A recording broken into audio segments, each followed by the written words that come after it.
That's what my friend from Pasco just quoted my California colleague, our distinguished speaker, as having said 2 years ago tomorrow. Now, Mr. Speaker, if we look at what has taken place over that 2-year period of time, we know, and I will tell you that as a driver and a representative of people who drive the freeways of Southern California, we've seen gas prices skyrocket over the past 2 years. There's no plan put forward. We're very proud of the fact that we have a plan. I just had the privilege of talking to my friend from Illinois, Mr. Shimkus, about some of the challenges that we face. Obviously, I believe that environmentally sound exploration in ANWR, the Arctic National Wildlife Reserve, is the responsible thing for us to do. The Outer Continental Shelf is what we need to pursue. There's this potential great new shale find in North Dakota.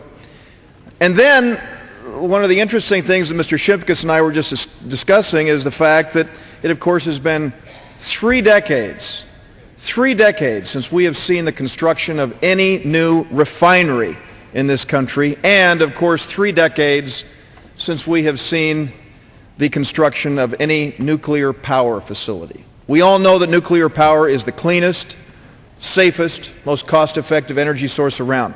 These are the kinds of responsible things that we are proposing, Mr. Speaker. Unfortunately, our colleagues on the other side of the aisle have consistently stood in the way of every single one of those very responsible measures. And pursuing alternative sources is something else that we strongly support. Coal to liquid, those are the kinds of things that we need to be doing. Now, what is it that we're doing here with this rule? We're, of course, talking about small business issues, but we know the overwhelming concern of our constituents today is this problem of skyrocketing gasoline prices.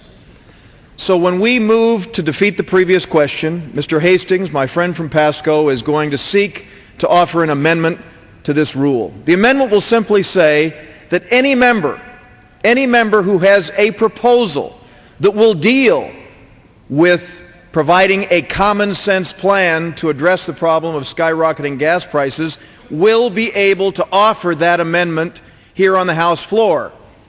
So all we're asking our colleagues to do is to amend this rule by defeating the previous question so that we will be able to deal with one of the most pressing concerns that our constituents are asking us to address. And so I urge my colleagues to vote no on the previous question so that we will allow our members to step up to the plate and offer these very, very thoughtful solutions, or anything that our friends on the other side of the aisle might seek to offer as an amendment that would in fact allow this to happen. So I urge my colleagues to vote no on the previous question.